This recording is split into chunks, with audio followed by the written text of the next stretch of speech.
Hello दोस्तों, स्वागत है आपका मेरे चैनल हॉरर मिनाटी में। और मैं आज आपको अपने व्यूवर्स की भेजी कुछ सच्ची और डरावनी कहानियाँ सुनाना चाहूँगा।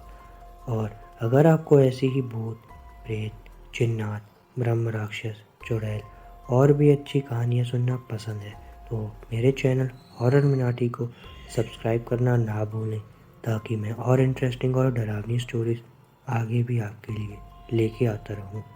आगे बढ़ने से पहले मैं अपनी स्टोरी अपने व्यूवर्स के ही पॉइंट ऑफ व्यू से कंटिन्यू करूँगा। हेलो दोस्तों, मेरा नाम अविनाश है और मैं आज आपको अपने दोस्त के साथ हुई एक सच्ची और डरावनी कहानी के बारे में बताना चाहूँगा, जो दिनेश के साथ हुई थी। दिनेश छोटा मोटा काम करके अपना परिवार चलाता था। उसके परिवार में एक बेटा, दो बेटी और पत्नी रहा करते थे। दिनेश ज़्यादा पढ़ा लिखा ना होने की वजह से केवल मेहनती मजदूर था और अपना गुजारा कर रहा था। एक बार वो काम करने गांव से थोड़ी दूर गया, जहां से आने में उसे रात हो जाती थी। काम से आते आते उसे ज़्यादा रात हो जाती थी। आते टाइम रात में उसे रोज़ एक बरगद के पेड़ के पास एक बूढ़ा आदमी मिलता था, जो जगह काफ़ी दूर था गांव से। वहाँ आसपास कोई घर भी नहीं था, लेकिन दिनेश कभी डरता नहीं था उस बूढ़े आदमी से। दिनेश के परिवार की हालत काफ़ी ख़राब हो गई। उसके पास काम भी नहीं था कि पैसे कमा के अपने परिवार का जीवन यापन कर सके। उसकी दोनों बेटियां भी काफ़ी बड़ी थी। उसे उनकी शादी का भी टेंशन हो गया था। एक दिन काम की तलाश में गया, लेकिन उसे वहाँ भी काम नहीं मिला। शहर से आते हो शाम हो चुकी थी। ठंड का समय था। रास्ते में आते वक्त वो सोच रहा था कि परिवार कैसे चलाया जाएगा, घर वालों को क्या जवाब देगा। दुखी मन से वो उस बरगद के पेड़ के पास पहुंच गया और वहीं सो गया। तभी वहां कुछ समय बाद एक जिन प्रकट हुआ। जिन को देख के दिनेश थोड़ा बहुत चक्का हो गया। जिन बोला कि डरो मत, अब तक मुझसे नहीं डरे तो अब क्यों डर रहे हो। जिन दिनेश से बोला, आज तुम इतना दुखी क्यों हो। दिनेश बोल पड़ा। तब जिन बोला, डरो मत, मैं तुम्हें कुछ नहीं करूँगा। दिनेश बोला, मेरे पास काम नहीं है, अपने परिवार का कैसे पालन पोषण करूँगा। जिन बोला, ठीक है, ये तो जीवन चक्र है, तुम चिंता मत करो, मैं तुम्हारी मदद करने के लिए आया हूँ। जब तुम रात को आते समय इस रास्ते से गुजरते थे तो मैं हमसे तुम्हारा सामना हो जाता था, लेकिन तुम किसी भी बात पर डरते नहीं थे। जिन बोला, मैं तुमसे बहुत खुश हूँ, मांगो, तुम्हें क्या चाहिए। दिनेश बोला, कुछ भी दे सकते हो। तब जिन बोला, मांगो, मेरे बस में जो भी होगा सब दे सकता हूँ। तब दिनेश थोड़ा निठुर मन से भी बोला, ठीक है, इस समय मुझे पैसों की ज़रूरत है, तुम मुझे पैसे दे सकते हो। जिन बोला, दे सकता हूँ, लेकिन शर्त होगी। तब दिनेश बोला, कि शर्त होगी, सब मानूंगा। तब जिन बोला, ठीक है, आज से तुम जितना भी कमाओगे वो पैसा 10 गुना बढ़ता रहेगा, लेकिन तुमसे ये बात कोई भी पूछे तो बताना मत। अगर तुमने बताया तो तुम उसी समय मर जाओगे। ये बोल के जिन वहाँ से गायब हो जाता है। दिनेश वहाँ से उठकर अपने घर चला जाता है। जिन की बात ध्यान में रखकर वो छोटे मोटे काम भी करने लगता है। वो जो भी काम किए हुए पैसे रखता था वो 10 गुना बढ़ जाती थी। धीरे धीरे वो काफ़ी अमीर हो गया। उसने एक नॉन ऑफिशियल स्कीम खोल दी, जो भी पैसे देगा वो उस दिन में 2 गुना देगा। बहुत से लोग उसके पास ज़्यादा से ज़्यादा रखने लगे। जो भी पैसे रखता वो 10 गुना बढ़ जाता था। एक बार इनकम टैक्स ऑफिसर ने दिनेश के घर पर रेड कर दिया। इनकम टैक्स ऑफिसर ने दिनेश से पूछताछ शुरू कर दी। इनकम टैक्स अफसर पूछते रहे कि आखिर तुमने इतने पैसे कहाँ से लाए। दिनेश का जवाब होता कि उसने अपनी मेहनत से कमाया। तब अफसर काफ़ी सख्ती से पेश आने लगे। तब दिनेश को पूरी सच्चाई बतानी पड़ी। सच्चाई बताते हुए उसी समय वो मर गया।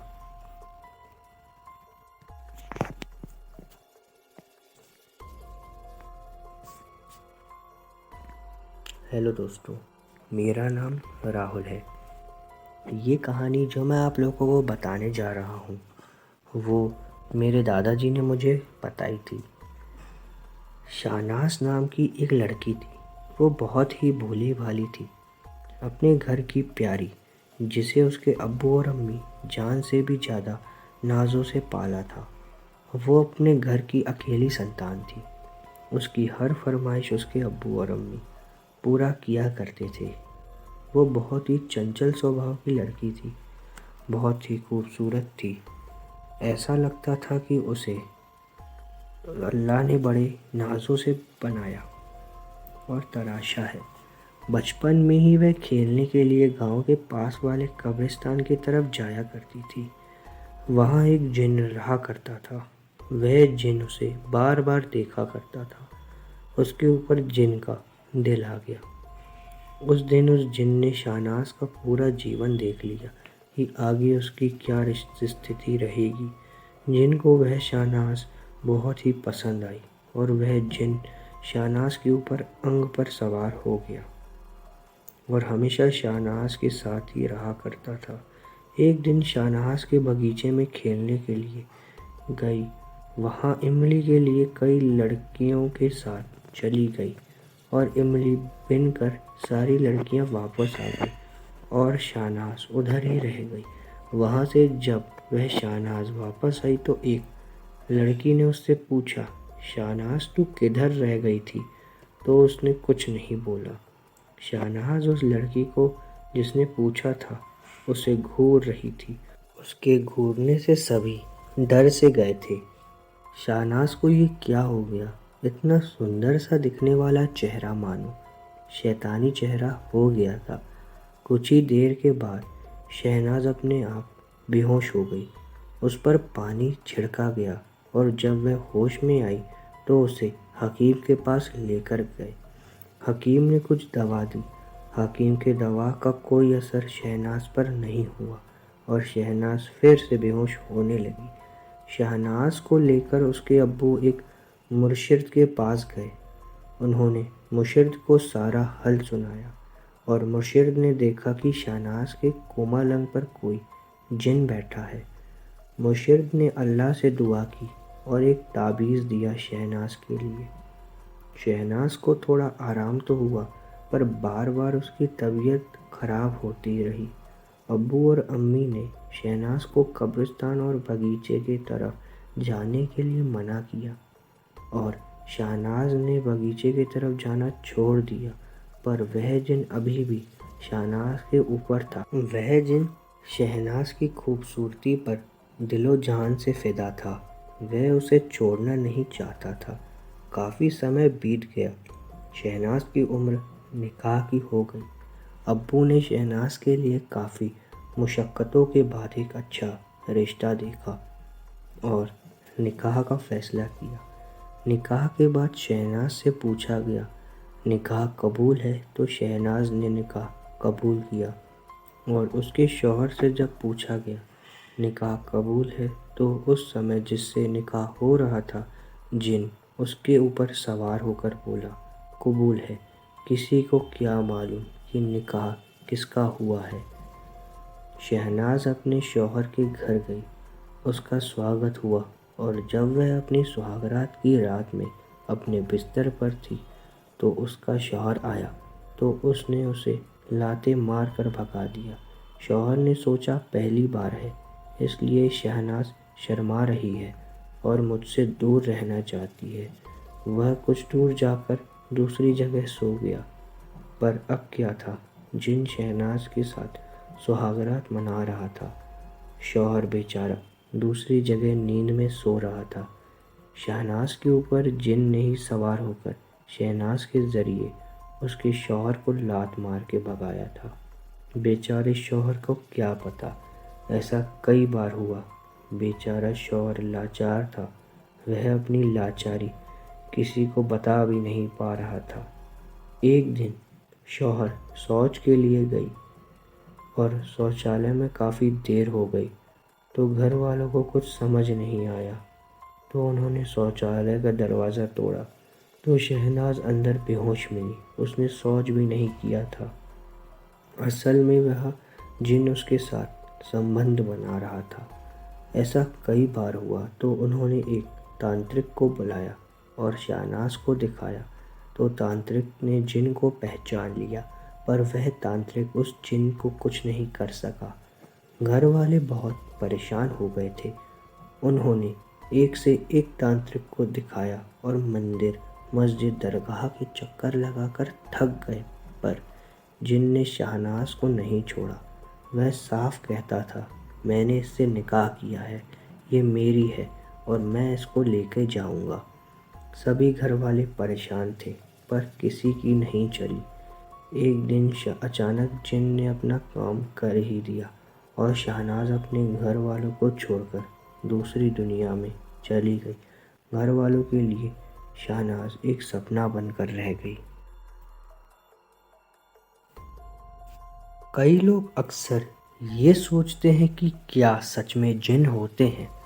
मैं अगर बताऊं तो मुझे लगता है कि हाँ, वाकई में जिन होते हैं, लेकिन कई लोग जिन या भूत पर विश्वास नहीं किया करते। खैर, मैं आपको एक ऐसी जिन की स्टोरी सुनाने जा रहा हूँ जो मेरे दोस्त विनय के साथ हुई थी। मेरा नाम आकाश है और हम 4 बहुत पक्के दोस्त हैं। मैं, विनय, राकेश और करण। हम दिल्ली के जे कॉलोनी में रहते हैं। ये उस दिन की बात है जिस दिन राकेश के घर कोई नहीं था। उसके घर वाले कहीं बाहर गए हुए थे और हम चारों दोस्त राकेश के घर में सोने चले गए। अब सभी दोस्त मिल गए थे, तो इतनी जल्दी नींद तो आनी नहीं थी, इसलिए हमने कुछ अलग करने की सोची। हम सभी दोस्तों ने विनय, जो सबसे बहुत बहादुर है, और उस दिन हमने विनय को एक पुराने मकान में जाने के लिए कहा जो कि हॉन्टेड माना जाता था। वो मकान टूटा फूटा और हॉन्टेड था। उस मकान की तरफ आज तक कोई गया नहीं था। आसपास के लोग कहते थे कि इस मकान में 2 बुरी आत्माएं रहती हैं। हमने विनय को कहा कि अगर तुम्हारी हिम्मत है तो उस मकान में जाकर दिखाए। विनय को इन सब बातों पे विश्वास नहीं था और इसलिए वो वहाँ जाने के लिए रेडी हो गया।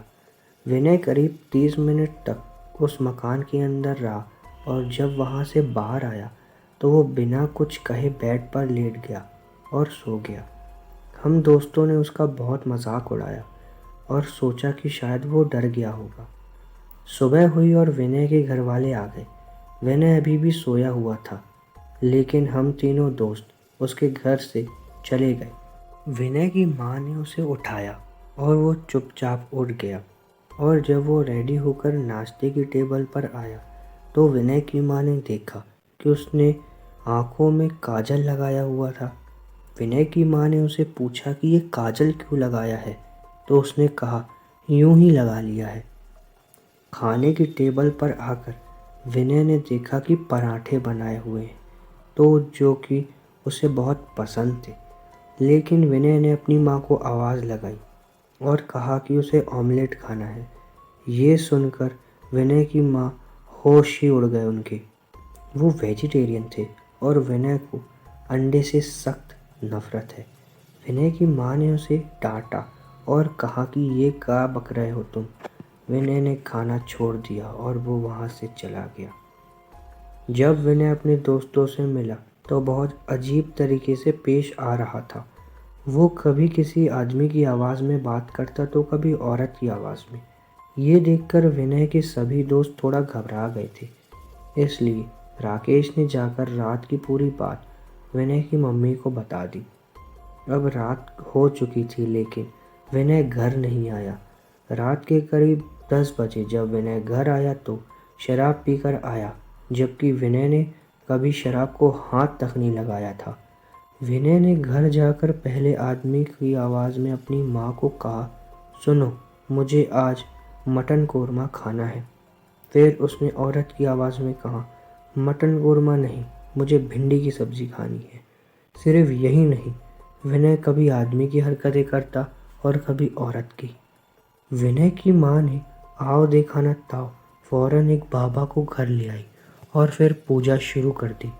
वो समझ गई थी कि विनय के अंदर जिन या कोई बुरी आत्मा आ गई है। पंडित जी ने जब विनय को ठीक से देखा तो वो समझ गए कि विनय के अंदर एक नहीं, दो जिन की आत्मा है, एक आदमी की और एक औरत की। विनय जिस पुराने मकान में गया था वहाँ पति पत्नी ही रहते थे जिन्होंने लव मैरिज की थी, लेकिन लड़की के भाई को इस शादी से ऐतराज़ था और इसलिए उसने दोनों को जिंदा जला दिया था।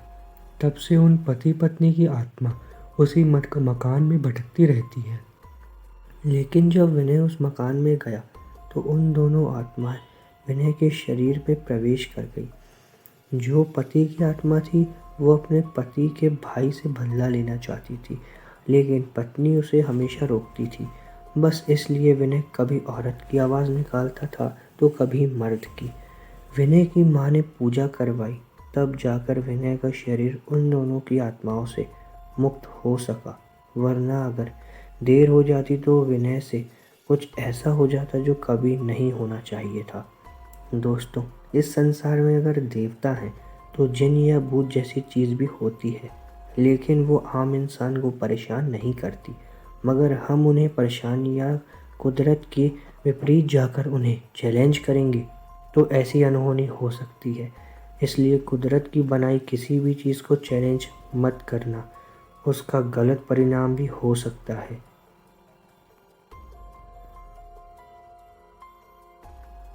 मेरा नाम आलिया हैदरी है और मैं इलाहाबाद में रहती हूँ।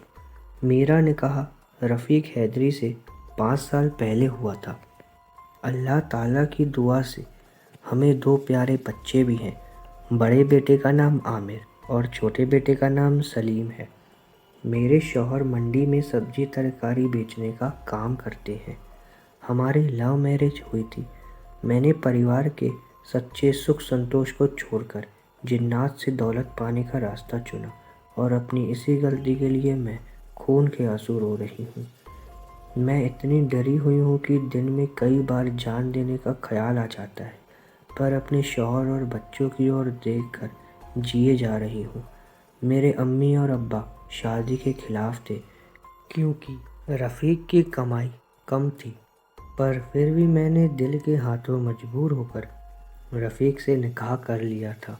हमेशा छोटी छोटी ज़रूरतों को लेकर रफ़ीक के साथ मेरी हर दिन बहस होती रहती थी।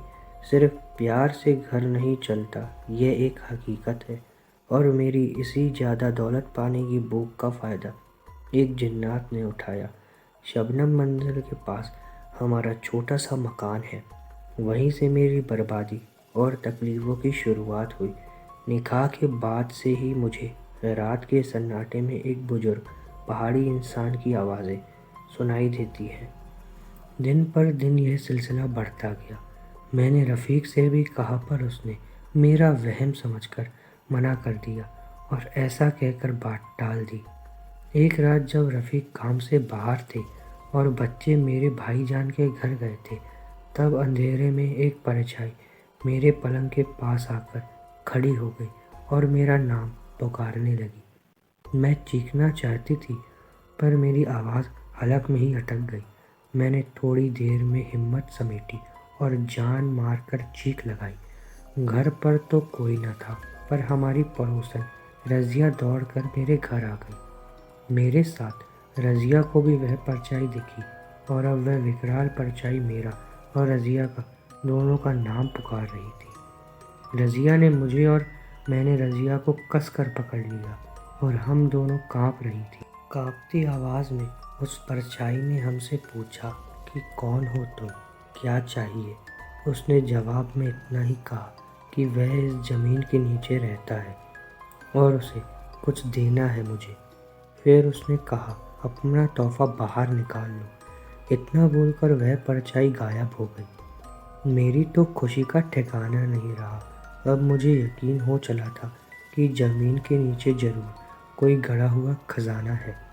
मैं और रजिया कूद कूद कर नाचने लगी। मैंने रजिया को भी कुछ हिस्सा देने का वादा कर लिया और तुरंत ही पलंग हटाकर रजिया की मदद से ज़मीन खोदने लगी। सुबह 4 बजे तक पूरे रूम में 1 मीटर तक का लंबा चौड़ा गड्ढा खोद डाला था हमने, पर ज़मीन में से कमबख्त मिट्टी और पत्थर के अलावा कुछ ना निकला। हिम्मत हार कर हमने गुड्डा पैक करने का फैसला किया और गुस्से में आकर गड्ढे में आखिरी वार किया।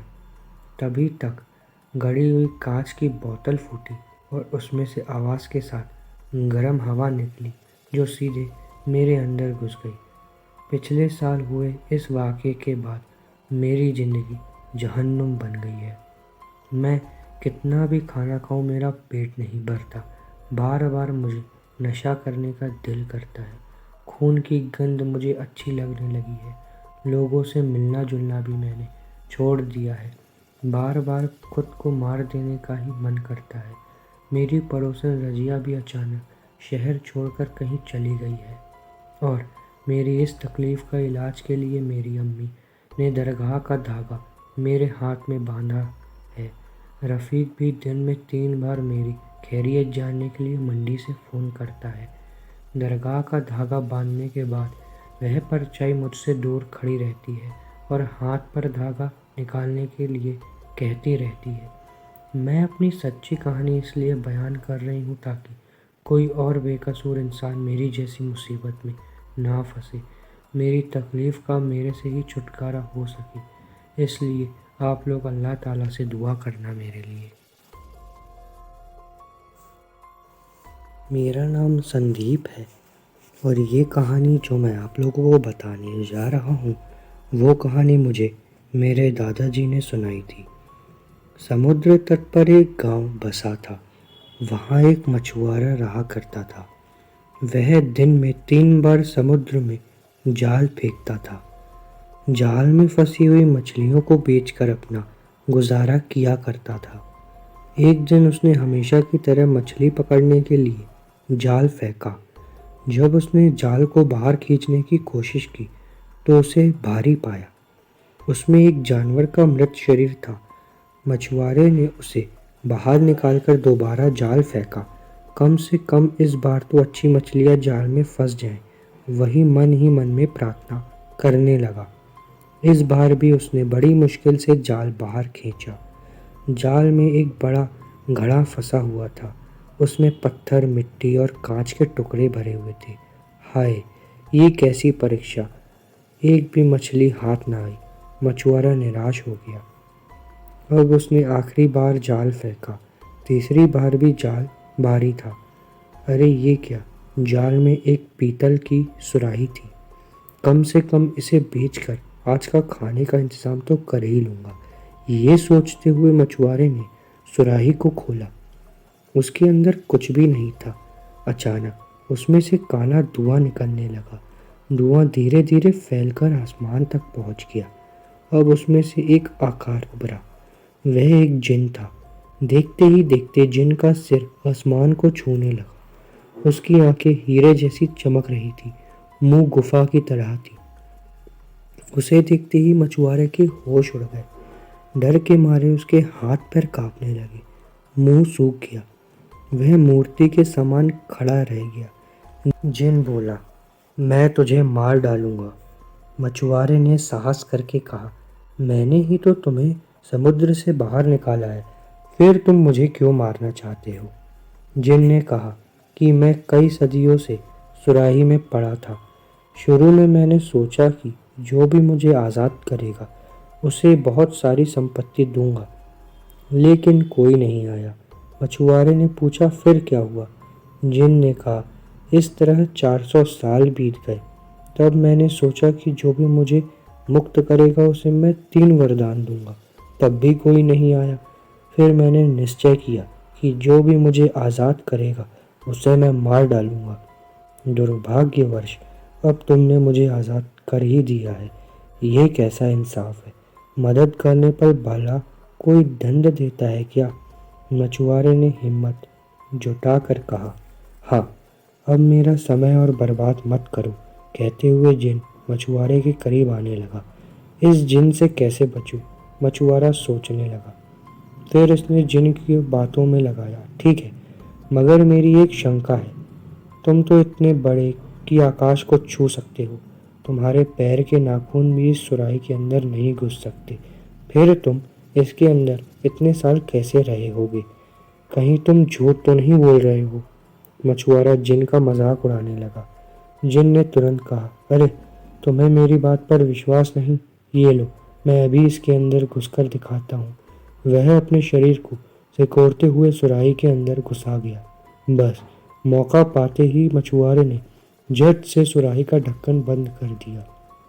1000 साल और इसी तरह पड़े रहो, कहते हुए मछुआरे ने सुराही को समुद्र में वापस फेंक दिया। हेलो दोस्तों, मेरा नाम फारूक है। कहते हैं अल्लाह ने मिट्टी से इंसानों को बनाया, आग से जिन्नातों को और हवा से फरिश्तों को। जिनको यह पसंद नहीं था कि अल्लाह इंसानों को ज़्यादा पसंद करते थे, जिन्नात ने अल्लाह के फरमान को मानने से मना कर दिया और इसकी वजह से अल्लाह ने उसे नरक की तरफ ढकेल दिया।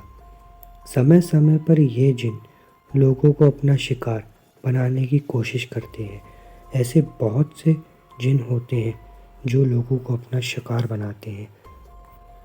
जब एक जिन्नात किसी व्यक्ति को अपना शिकार बनाते हैं तब क्या होता है और इंसानी शरीर पर जिन के क्या इफ़ेक्ट्स होते हैं, इसके बारे में मैं आपको बताने जा रहा हूँ।